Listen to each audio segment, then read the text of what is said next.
On considère deux fonctions f et g qui sont continues sur l'intervalle AB fermé et dérivables sur l'intervalle ouvert.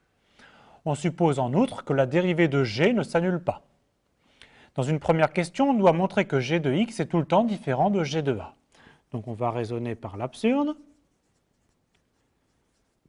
c'est-à-dire qu'on suppose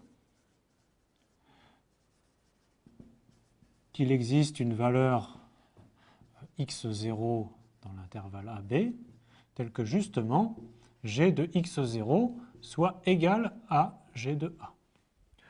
Alors on va appliquer le théorème de Rolle sur l'intervalle a x0. Ben on sait que g de a est égal à g de x0, donc il existe une valeur c dans l'intervalle a x0, telle que la dérivée de g en c soit 0. Mais on a supposé que la dérivée ne s'annulait jamais, on obtient donc une contradiction. On a donc montré que g de x est tout le temps différent de g de a. On pose p égale à f de b moins f de a sur b moins a qui est une constante, et la fonction h de x est f de x moins p fois g de x. Alors on va appliquer le théorème de Rolle à la fonction h qui est continue sur l'intervalle AB et dérivable sur l'intervalle ouvert AB parce que f et g le sont. Alors on calcule h de a, c'est f de a moins f de b sur f de a facteur de b moins a multiplié par g de a. Et en réduisant au même dénominateur, on trouve que c'est f de a g de b moins f de b g de a sur b moins a. Et le même calcul nous conduirait à dire que ceci est égal à h de b. On a donc h qui prend la même valeur en a et en b. On applique le théorème de Rolle sur l'intervalle AB. Et ça nous produit un c dans l'intervalle ouvert AB, tel que h' de c soit égal à 0. Mais qu'est-ce que c'est que h' de x? H' de x, p étant une constante, c'est bien f' de x moins p fois g' de x. On a donc trouvé un c tel que f' de c sur g' de c soit égal à p. Mais p, c'était notre quotient f de b moins f de a sur b moins a, et donc on a f' de c sur g' de c qui est égal à f de b moins f de a sur b moins a.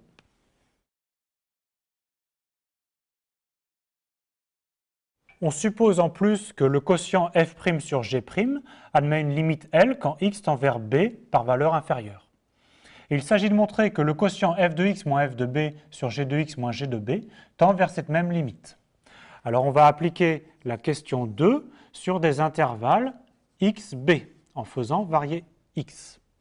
Alors la question 2 nous dit que le quotient f de x moins f de b sur g de x moins g de b, il s'écrit sous la forme f' de c divisé par g' de c, mais la constante c va dépendre de notre choix x. Maintenant, faisons tendre x vers b par valeur inférieure. On sait que c de x est compris entre x et b, donc c de x tend aussi vers b.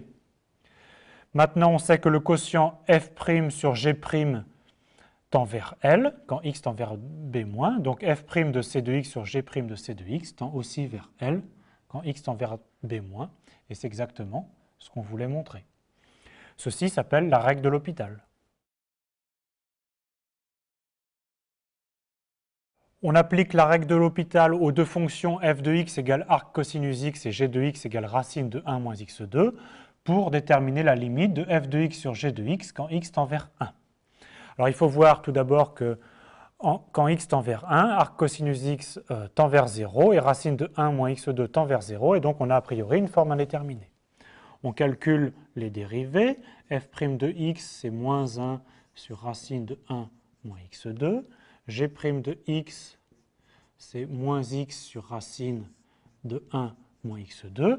Et donc, on peut former le quotient f' de x sur g' de x, qui va s'écrire tout simplement 1 sur x. On n'a plus de forme indéterminée, parce que maintenant, quand x tend vers 1, 1 sur x tend vers 1. Et donc, par la règle de L'Hopital, c'était la question 3, on en déduit que f de x sur g de x a la même limite que le quotient f' sur g', c'est-à-dire tend vers 1 quand x tend vers 1.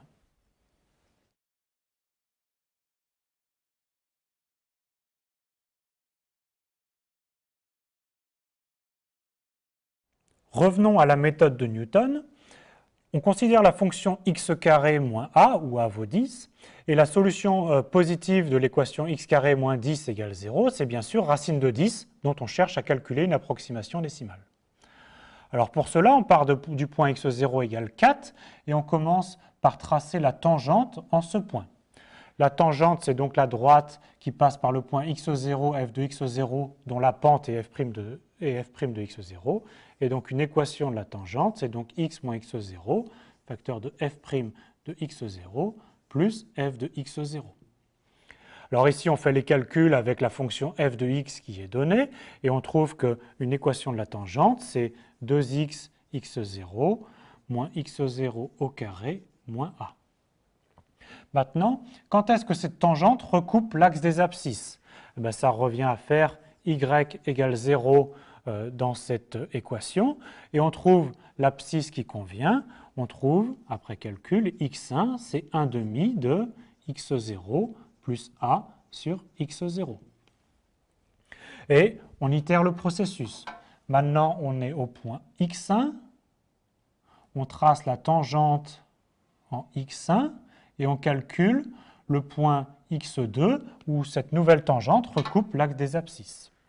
Alors ça revient à étudier une suite, la suite qui est définie par x0 égale 4, et ensuite, par récurrence, xn plus 1, c'est 1 demi de xn plus a sur xn.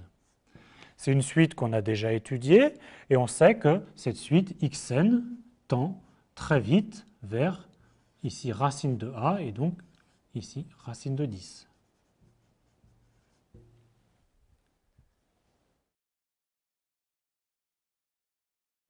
Il est intéressant de mettre en œuvre pratiquement cette suite. En partant de x0 égale 4, on calcule facilement x1 par la formule de récurrence. On trouve x1 égale 13 quarts, ce qui fait 3,25.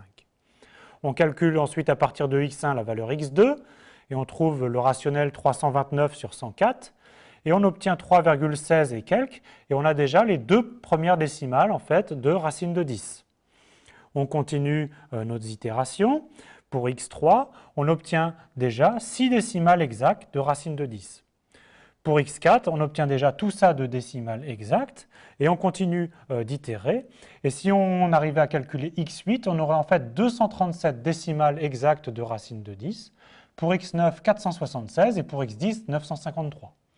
Il est intéressant de noter qu'à chaque itération, le nombre de décimales exactes double environ. Donc c'est une méthode qui va très vite converger vers racine de 10.